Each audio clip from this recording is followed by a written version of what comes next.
Picking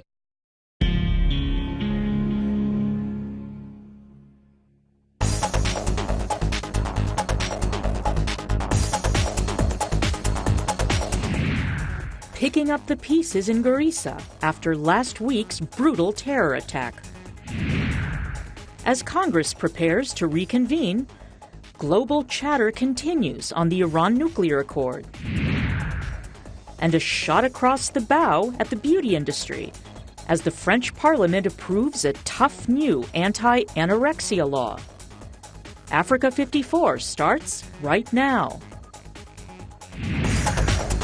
Good evening, I'm Vincent McCory. This is Africa 54. Kenya's Air Force bombed two Al-Shabaab camps in Somalia Sunday in response to last week's massacre on university students in Garissa.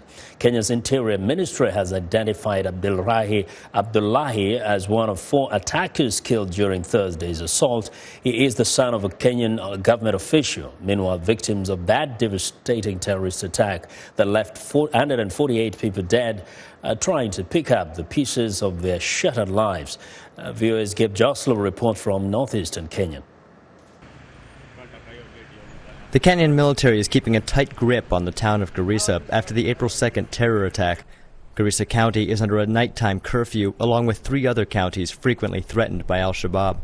Garissa has seen sporadic bomb and grenade attacks in recent years blamed on the Somali militants, but nothing of this magnitude. At Garissa Hospital, student survivors recount gruesome stories of a day of horror. One student, Quintin Anyango, says she was just getting up for an early study session when the attack began. When I moved out, I saw other three strange people with a gun. I stood for a moment, then from there I decided not to go back to the hostel, but to look for somewhere where I can hide safely. She hid the entire day, listening to the gunshots as her classmates were executed in a nearby lecture hall. She will go back to school someday, she says, just not here. If it is Garissa, I don't see me coming back. Kamani, if it is anywhere apart from Garissa, I will continue with my education. Yeah. Al-Shabaab said the attack was retaliation for Kenya's mistreatment of Muslims as well as its role in Somalia. But Muslim residents have been quick to condemn the terrorist group. Some local leaders have even called for Somali refugees living nearby to be sent back. Kenyan President Uhuru Kenyatta, in an address to the nation Saturday, said terrorists are plotting their attacks from within Kenya and promised a swift crackdown on those responsible. We will not allow them to continue their lives as normal. The full force of the law will be brought to bear with even greater intensity than has been the case in previous years. Meantime, victims of the attack are still looking for answers. At an accounting center in Garissa, workers keep track of which students out of more than 800 at Garissa University have been identified, dead or alive. David Muchiri, an instructor at a nearby college, has been poring through the lists and fielding calls from the worried parents of students still missing. Well, it's traumatizing, I must say it is. It is really hitting us, even as people, as the neighbors of the university. We are really feeling touched because we don't know what could happen to us. Maybe we are next, we don't know. The trauma of the attack will resonate in Garissa and towns across Kenya for some time, and any future retaliation by the government may only add to the tension. Communities here can only try their best to hold themselves together despite the forces trying to tear them apart. Gabe Joslow, VOA News, Garissa, Kenya. Now, Garissa University is a constituent college of Moi University, which is located in Eldoret. The attack on the campus is not only a great tragedy to Kenya, but has far-reaching implications for the university and surviving students. For some insights into how the university authorities are dealing with those challenges, Richard Mibei, Vice-Chancellor of Moi University, joins us by phone from Nairobi. Professor Mibei, welcome to Africa 54. And now, we know that this has been really difficult for everybody, but tell us how the university has been dealing with this situation for the last few days. Thank you very much. We at the university are very saddened on this issue. And right now we are trying to find ways of taking care of these students who are actually the ones who survived. What is happening now is that The ones who are in hospital are being taken care of, and the ones who have died, their preparations are being made so that they can be taken to their respective homes for burial.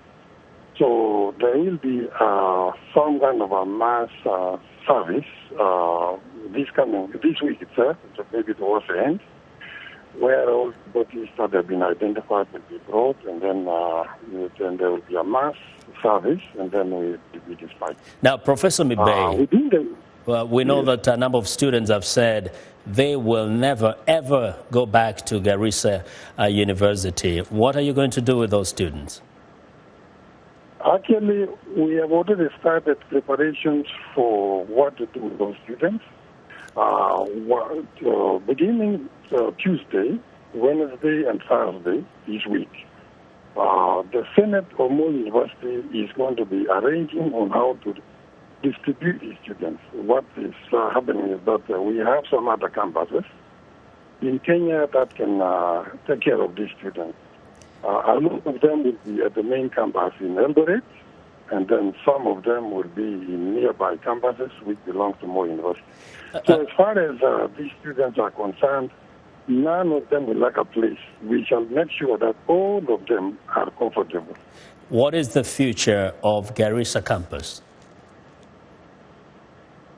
That one now is for the government to decide because we want to have education, university education offered in all parts of Kenya, including Garissa and other parts of northeastern part of Kenya. But as for now, I think we want the healing process to take course. Thereafter, then we see what else we can do, because right now we are concentrating on what we need to do for now. But we are not saying that we are not going to go back to that place or bring education to that place, because the wish of the government or plan of the government is to have a university in each county, and Garissa and many other counties in northern part of Kenya, the ones that don't have universities at the moment. Well, we hope for the best. Professor Mibay, thank you very much. Richard Mibay is the Vice Chancellor of Moi University in Eldoret. Now, Pope Francis is urging the international community not to turn a blind eye on the persecution of Christians. The pontiff called on the whole world to give tangible help to persecuted Christians on Monday, highlighting the plight of people he described as modern martyrs after nearly 150 people were killed by Islamist militants in Kenya. Addressing crowds in bright sunshine at St. Peter's Square in the Vatican after 4 days of special Easter services, the pontiff listed the evils inflicted on people for their faith and exhorted the international community to act. We must all continue this spiritual journey of prayer, intense prayer, concrete participation and tangible help in defense and protection of our brothers and sisters who are persecuted, exiled, killed, and beheaded solely because they are Christian. Well, Kenyan churches have responded to Thursday's attack in Kenya, during which gunmen targeted Christians for execution by hiring armed guards. The massacre resonated throughout the Catholic Church's weekend commemoration of Jesus' death. Well, Italian Navy and Coast Guard ships rescued about 1,500 migrants at sea during a 24-hour period between Saturday and Sunday. Authorities say they received distress calls from 3 migrant vessels in trouble in the Mediterranean Sea off the Libyan coast. On the way to the rescue site, they found 2 other stranded boatloads of migrants. The migrants were taken to the islands of Sicily or Lampedusa. There is no word on their condition. Italian officials said the number of migrants making the treacherous Mediterranean crossing to Europe has soared in the first 3 months of the year compared to 2014. Most are from North Africa, Sub-Saharan Africa, and the Middle East. Now, Nigeria's presidential and National Assembly polls have been widely judged as successful, but the chairman of the Independent National Electoral Commission says the electoral body is not resting on its laurels. Atahiru Jega is promising to address the glitches experienced during the March 28th election ahead of the governorship and House of Assembly elections on April the 11th. Omolego Nadi from our partner Channels TV has more. The peaceful conduct of the March 28 presidential and National Assembly elections has continued to receive accolades from within and outside the country. The chairman of the Independent National Electoral Commission, Professor Atahiru Jega, however, promised an improvement in future elections. We prepare for the governorship elections and the state assembly elections on April 11. We hope that we can record even better success in terms of the organization and conduct of that election. The chairman of the Senate Committee on INEC and the chairman of the House of Representatives Committee on Electoral Matters on a visit to the commission commended Professor Jega for conducting a credible presidential and parliamentary elections. They urged the electoral umpire to address the problems experienced in the March 28 elections. We pray that the one that is coming on for the governorship and the state assembly, that will go well too. So I thank you. Like I said, I thank God Almighty, because I think He's the one that have handled the situation of what happened in Nigeria, because a lot of people were expecting a different thing. A lot of hiccups were noticed, especially with the card reader thing. But that is human, and nobody expects 100% perfection. As a man who truly knows his honors, Professor Jega assured his audience that the challenges experienced during the last elections are already being addressed. We will do everything possible to address some of the observed challenges in the last election. We are committed to continue to improve the electoral process, and we've come a long way from 2011. The March 28 elections may have produced winners and losers, but the governorship and House of Assembly elections remain a hurdle that the Independent National Electoral Commission must cross before beating its chest of having delivered a successful general elections. Well, that was Omolego Nadi from Channels Television in Lagos, Nigeria. We want to know what you think about Africa 54 and the stories we cover. Join the conversation on Facebook. The address is Africa 54. And check out our headlines 24/7 on voaafrica.com. Coming up, while leaders speak out on the Iran nuclear accord. Stay with us.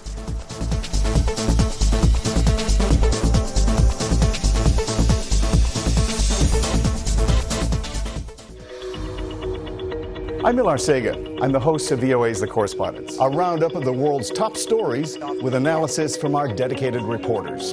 It's really a conversation the same way that you would bring a friend to your home and ask them what's going on. And our correspondents will do that and answer those questions through their own eyes. That appears a false choice in more ways than one. We can't actually put you there, but we can come pretty close. In 30 minutes, we'll show you the world. Wherever you are, Voice of America is on air, reaching more than 130 million weekly, worldwide, in more than 40 languages. Online, social media, and breaking news from around the world. On the go, dozens of new features on popular platforms with new apps and trending topics. Voice of America, on air, online, on the go.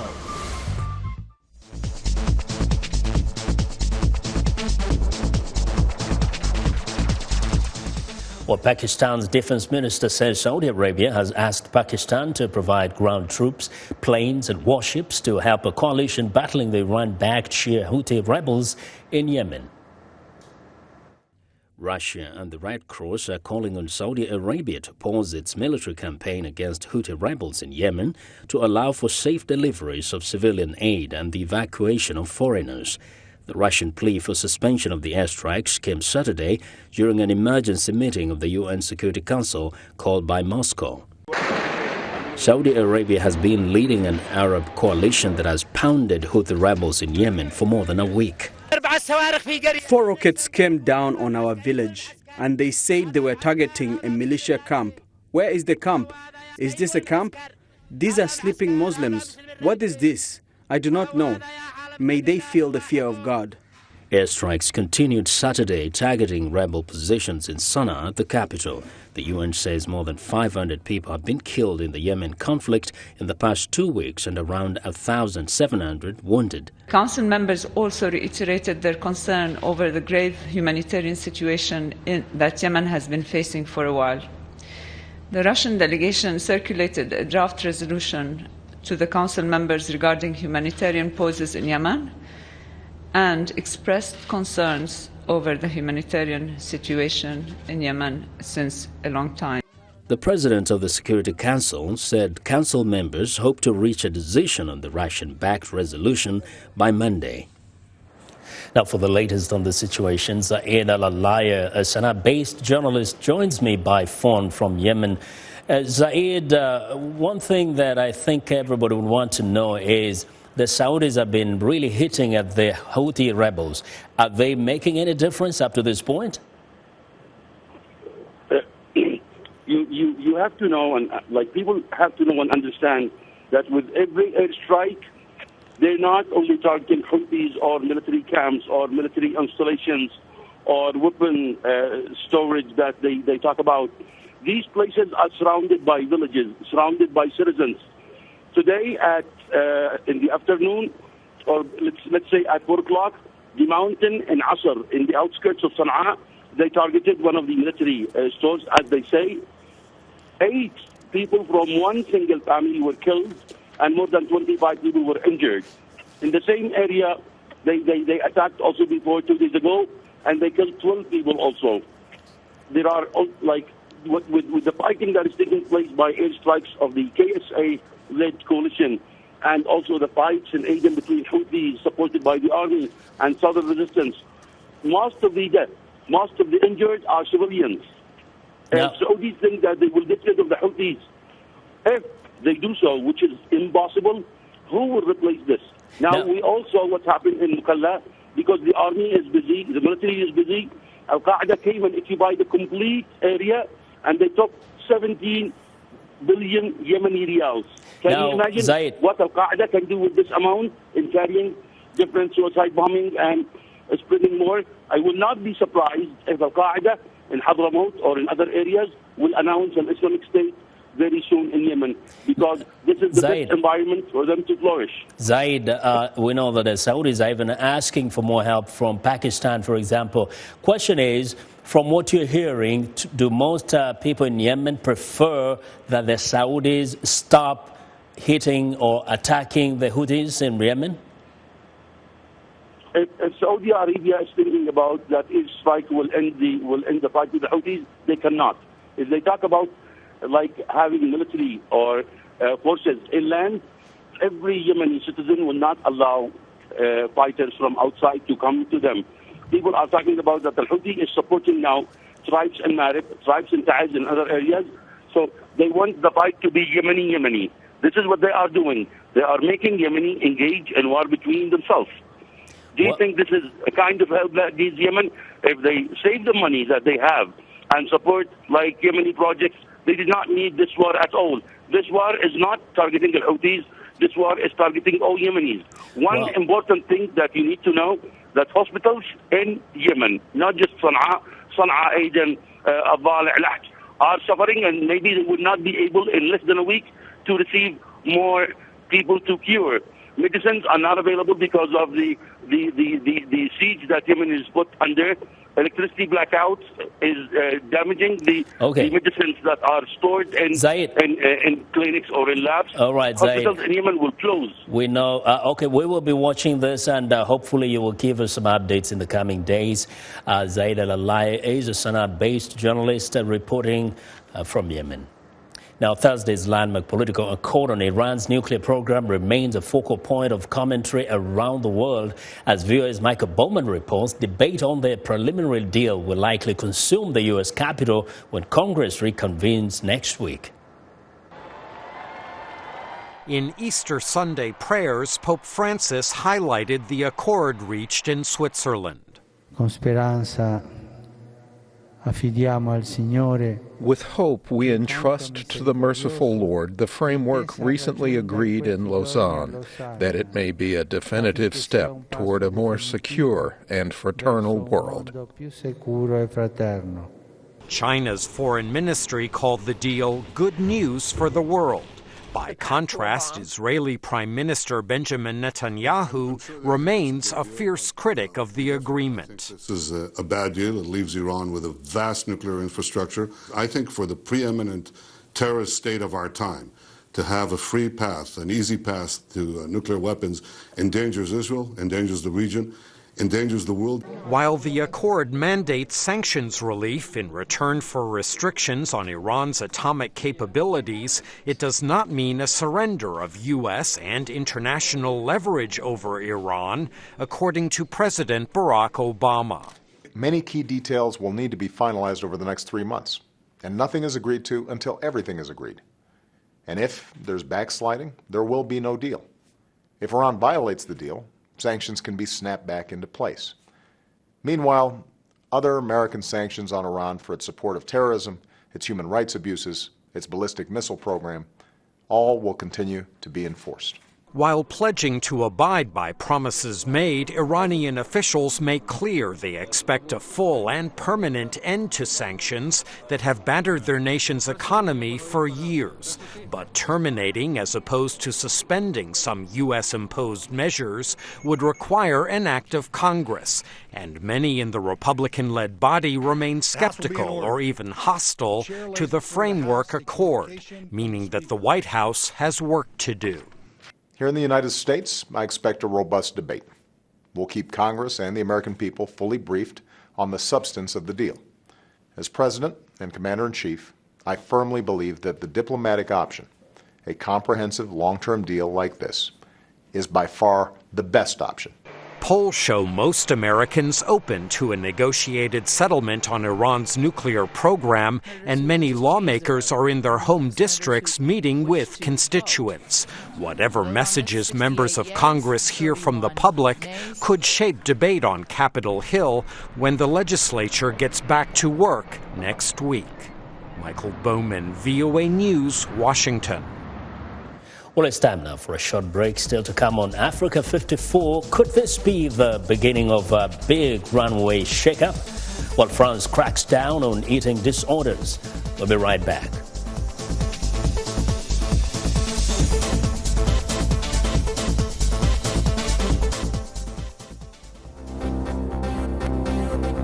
If you've just joined us, I'm Mariama Diallo, and here is a quick recap of today's headlines. In Kenya, families grieve as bodies arrive from the country's university massacre. In Somalia, female police officers receive security training to restore safety. In Morocco, the Tétouan International Film Festival starts with 80 film screenings for an estimated audience of at least 50,000 people. Finally, in Burundi, people look back fondly at drums, a popular source of entertainment and a sacred ritual in the run-up to 10th presidential election. That's it for today. Thanks for watching. We'll see you next time.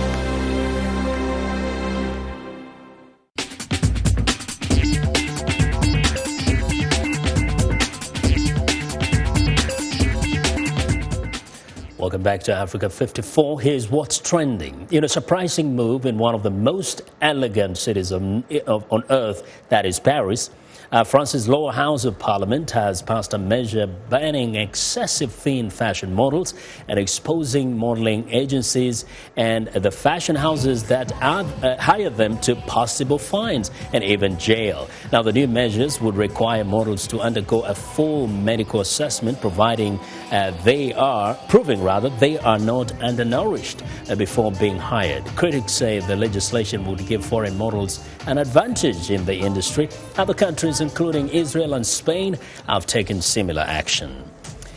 Well, next up, it's official. You want to know what takes real courage?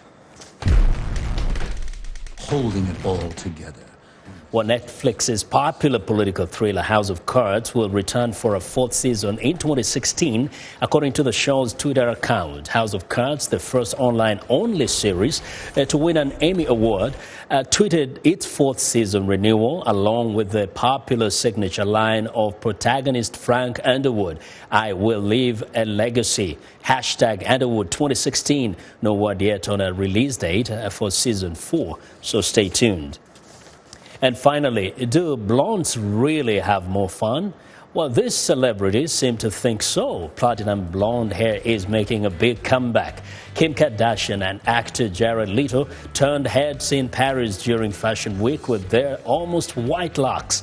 Other celebs who've lighted up include Miley Cyrus, Justin Bieber, and Rihanna. And that is what is trending today.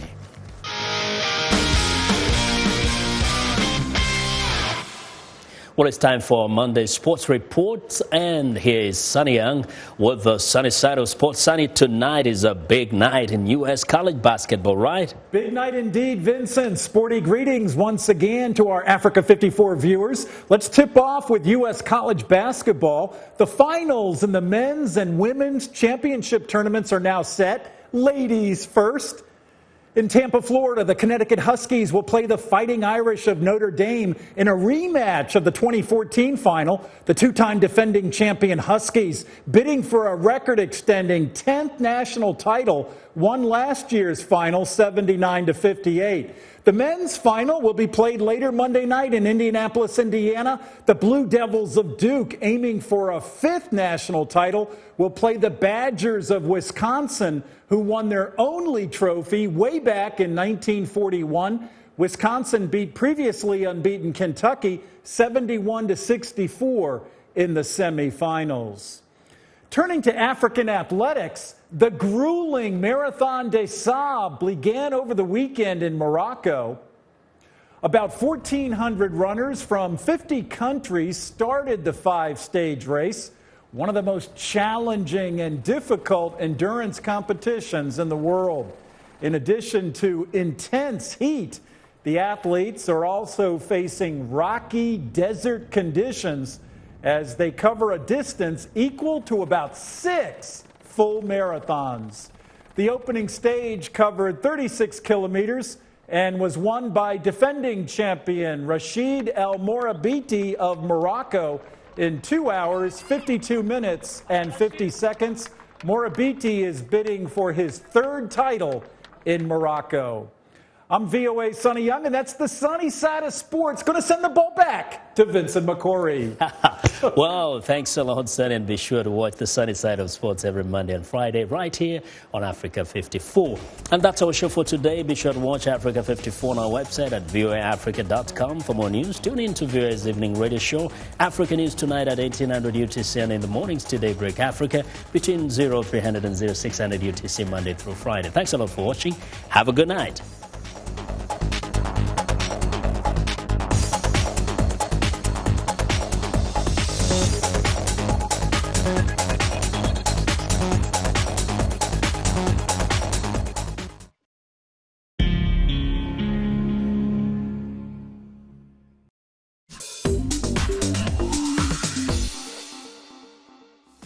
Welcome to English in a Minute. Sometimes American English is confusing and hard to understand, like burn the midnight oil. Everybody knows Americans burn a lot of oil. But is there a special oil that they burn in the middle of the night? I have a big exam tomorrow. Are you prepared? No, not at all. I have to burn the midnight oil. I need to do well on this exam. Americans are not burning special oil reserved for the middle of the night. They are just staying up very late.